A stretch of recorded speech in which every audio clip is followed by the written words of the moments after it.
Good afternoon बच्चों। सो हम लोग यहाँ पर डिस्कस कर रहे हैं क्वेश्चन आंसर्स ओनली। और ऐसे भी ये रिसोर्स चैप्टर जो है क्लास 10 में भी है। और क्लास 10 का जो रिसोर्स चैप्टर है वो ऑलरेडी उसका वीडियो डाउन अपलोडेड वहाँ पर है ही, ठीक है। सो अपलोड है ही, तो 10 का जो ज्योग्राफी वाला प्लेलिस्ट में आप देख सकते हो, वहाँ पर है ही। तो यहाँ जो है हम लोग सिर्फ क्वेश्चन आंसर डिस्कस करेंगे। तो क्वेश्चन आंसर में इसको चैप्टर 11 मानो, जैसे कि आपका बुक के अकॉर्डिंग इसको चैप्टर 11 दिए है। और सिर्फ ज्योग्राफी के अकॉर्डिंग देखेंगे तो ये चैप्टर 1 है, ठीक है। तो जैसे भी देखिए तो आपका बुक के अकॉर्डिंग ये चैप्टर 11 है, ठीक है। सो इसमें फर्स्ट ऑफ ऑल MCQ वाला, based on your understanding tick the correct option है, ठीक है। सो यहाँ पर geothermal energy is an example of, तो ऑप्शन बी रहेगा, पोटेंशियल रिसोर्स रहेगा जियोथर्मल एनर्जी, ठीक है। और ये इसीलिए रहेगा क्योंकि पोटेंशियल रिसोर्स का मतलब आपको पता होगा, ठीक है। तो वो अभी एक्सप्लेन नहीं करेंगे, चलो ऑप्शन बी करो। और इसी तरह से the water we drink is an example of, तो इसमें भी सिर्फ ऑप्शन ही बता देते हैं, ऑप्शन सी इसका आंसर रहेगा, ठीक है। और थॉट में renewable abiotic resources generate themselves through, इसका ऑप्शन ए करेक्ट ऑप्शन रहेगा, okay. Number 4, Chipko Andolan was a movement against, option B correct रहेगा, ठीक है। और 5 में for many purposes aluminium can be used in place of, इसका ऑप्शन रहेगा कॉपर है, तो option A, okay, option A रहेगा। ऑप्शन नहीं लिखे, ऑप्शन ए रहेगा, ओके। 6 में this is an example of a non renewable resources, answer option B, okay.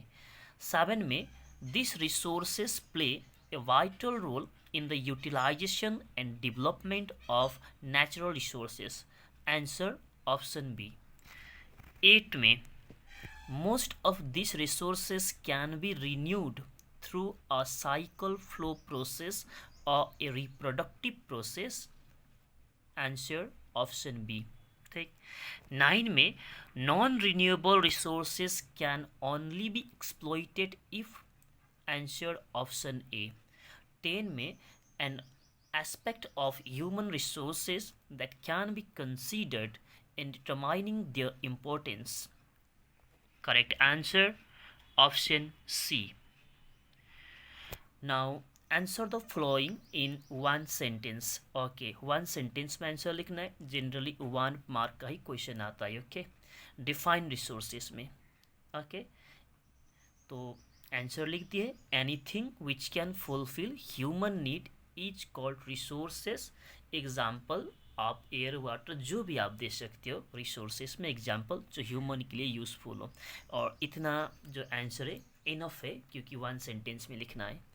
Name any 3 characteristics of A resource, resource का characteristics क्या है, कैसे पहचाने कि वो रिसोर्स है। तो 3 कैरेक्टरिस्टिक्स पूछ रहे, तो first of all fulfils human needs, इसका यही कैरेक्टर है, first of all most important, human need को फुलफिल करता है वो रिसोर्स से। और टेक्नोलॉजिकली एक्सेसिबल मतलब होता है कि हमारा पास टेक्नोलॉजी भी होना चाहिए उस रिसोर्स को एक्सप्लोर करने के लिए, यूज़ करने के लिए।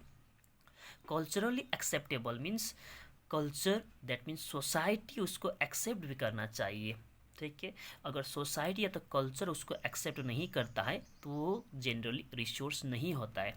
जैसे कि बात करूँ आपको यहाँ पर कि आप जिस लोकेलिटी में रहता है, जहाँ पर आपका स्कूल्स एंड ऑफिसेस वगैरह होगा, ज़्यादातर एजुकेशनल हब होंगे, उस एरिया में अगर कोई एक वाइन फैक्ट्री सेटअप करता है तो जनरली वहाँ का कल्चर जो है, वहाँ का लोग जो है उसको एक्सेप्ट नहीं करेगा, दैट मीन्स कल्चरली एक्सेप्टेबल नहीं होगा, ओके।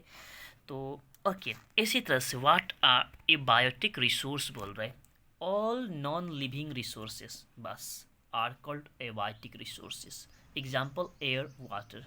यहाँ पर आप ये नहीं लिखिए कि ऑल नॉन लिविंग थिंग्स मत लिखिए, क्योंकि थिंग्स सभी रिसोर्सेस नहीं होता है, ऑल नॉन लिविंग रिसोर्सेस लिखिए, are called abiotic resource, example air water, बाकी जो आपको देना है। What are potential natural resources. Okay, यहाँ पर पोटेंशियल नेचुरल रिसोर्स पूछ रहा है, ठीक है।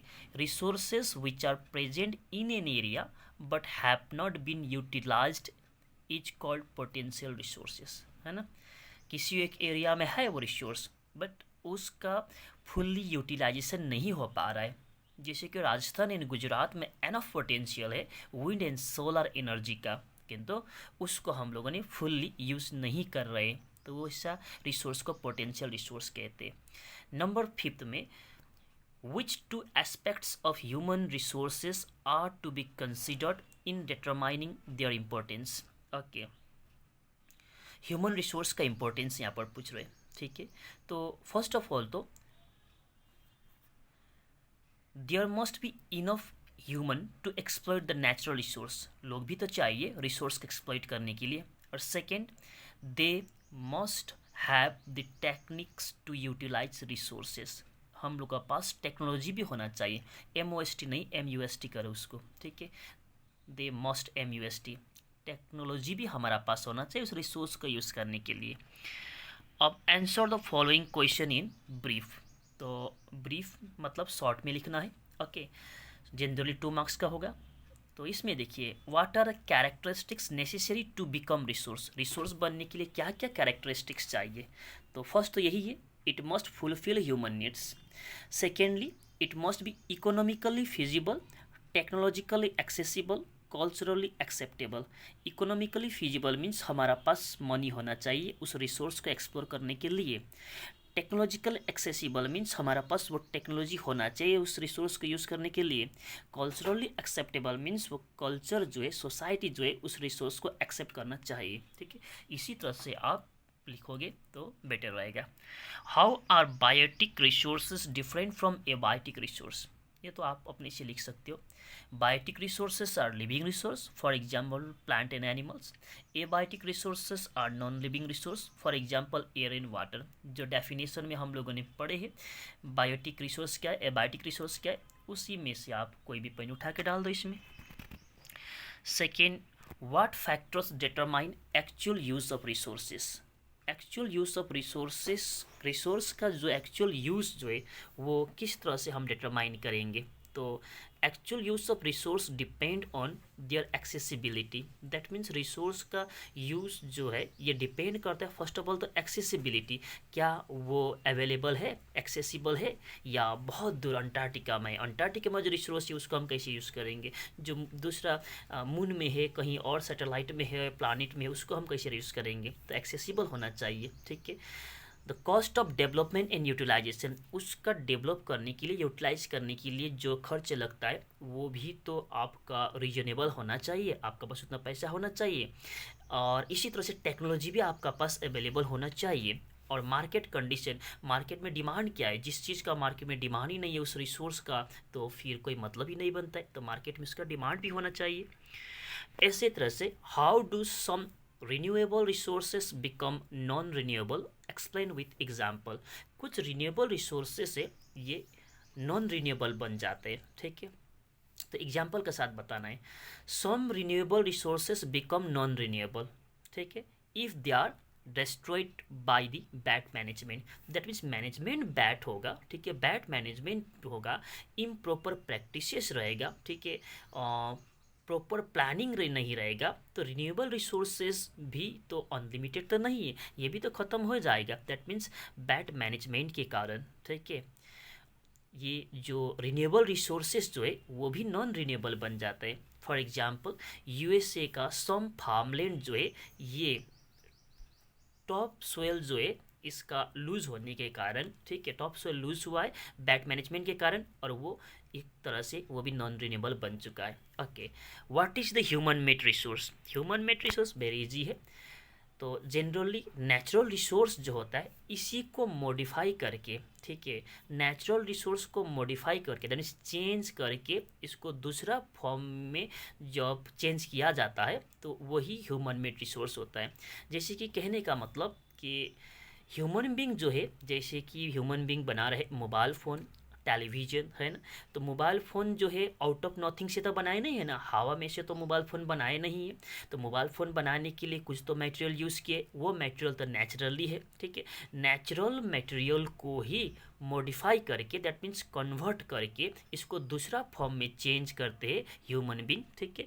वो लोग अपना स्किल, अपना टेक्नोलॉजी का यूज़ करके, और ये एक ह्यूमन मेड रिसोर्स हो जाते हैं। जैसे कि मोबाइल फ़ोन हुआ, टेलीविज़न हुआ, ऑटोमोबाइल हुआ।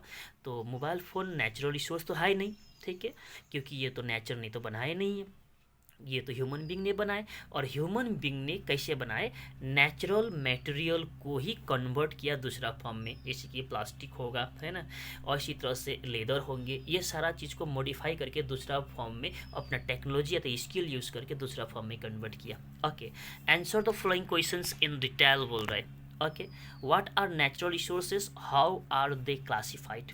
Okay, naturally occurring material, natural resource क्या है फर्स्ट ऑफ ऑल तो यही लिखना है, naturally occurring material which fulfil human need.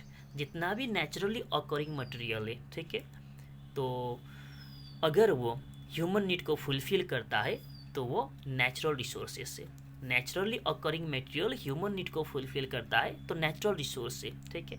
अब natural resource can be classified on the basis of origin का बेसिस में, स्टेज ऑफ डेवलपमेंट का बेसिस में, एंड रिन्यूएबिलिटी का बेसिस में हम इसको डिफरेंट पार्ट में डिवाइड कर सकते हैं। अगर आपको ज़रूरत पड़ता है ओरिजिन का बेसिस में तो लिख सकते हैं, ओरिजिन का बेसिस में बायोटिक का बायोटिक, स्टेट्स ऑफ डेवलपमेंट का बेसिस में developed, potential, stock and reserve है, रिन्यूएबिलिटी का बेसिस में रिन्यूएबल एंड नॉन रिन्यूएबल, वहाँ तक भी लिख सकते हैं, ठीक है। 5 मार्क्स का अगर आएगा तो। Differentiate between renewable and non renewable resources, पहले रिन्यूएबल का बारे में लिखिए जो कुछ जानते हो।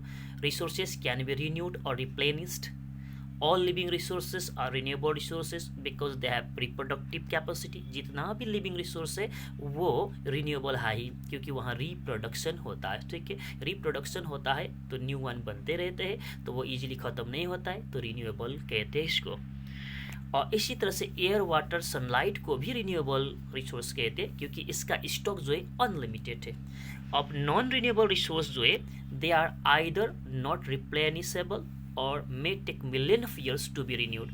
नॉन रिन्यूएबल उन रिसोर्स को कहते हैं जिसको बनने में मिलियन ऑफ ईयर्स लगता है, ठीक है, या तो ये रिन्यू नहीं हो पाते, जैसे कि फॉसिल फ्यूल हुआ, मिनरल्स हुआ, ठीक है। Okay, what criteria differentiates a potential resource from actual resource. Potential resource और एक्चुअल रिसोर्स दोनों में डिफरेंस क्या, ये पूछ रहे हैं। ओके, सिंपल है, एक्चुअल रिसोर्स को डेवलप्ड रिसोर्स भी कहते हैं, ठीक है। तो actual resource are the resource which is already measured and its quantity and quality is known. Okay, actual resource are the resource which we are using at present time, दोनों point हो गया। और यहाँ से नीचे में पोटेंशियल रिसोर्स दो है, those resource, okay, potential resource are those resource, तो यहाँ एंटॉट नहीं है, ये थोड़ा प्रिंटिंग मिस्टेक हो गया। Potential resources are those resource which quantity is not known लिख दो, ओके, और have not been utilised up to optimum level, ठीक है। Rajasthan and Gujarat have enough potential of wind and solar energy but we have not utilise them fully. Potential मतलब resources है but उसको fully हम लोग यूटिलाइज नहीं कर पा रहे, नहीं किए, ठीक है। ऐसे रिसोर्स को पोटेंशियल रिसोर्स कहते हैं। और पोटेंशियल रिसोर्स में कितना क्वांटिटी है, क्वालिटी क्या है, हम लोग नहीं जानते, किंतु एक्चुअल रिसोर्स में हम उसका पूरी तरह से मेजर किए हुआ रहते हैं, तो उसका क्वांटिटी क्या है, क्वालिटी क्या है, ये सब भी हम लोग जानते हैं। Why do we need to conserve resource, resource को कंजर्व क्यों करना है, तो रिसोर्सेस लिमिटेड है इसीलिए कंजर्व करना है, पॉइंट 1।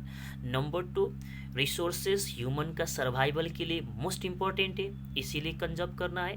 थर्ड है most of the resources are non renewable, ज़्यादातर नॉन रिन्यूएबल है इसीलिए कंजर्व करना है। लास्ट जो है रिसोर्सेज बहुत इंपॉर्टेंट है कंट्री के डेवलपमेंट के लिए इसीलिए कंजर्व करना है। ओके, फोर्थ पॉइंट काफ़ी है।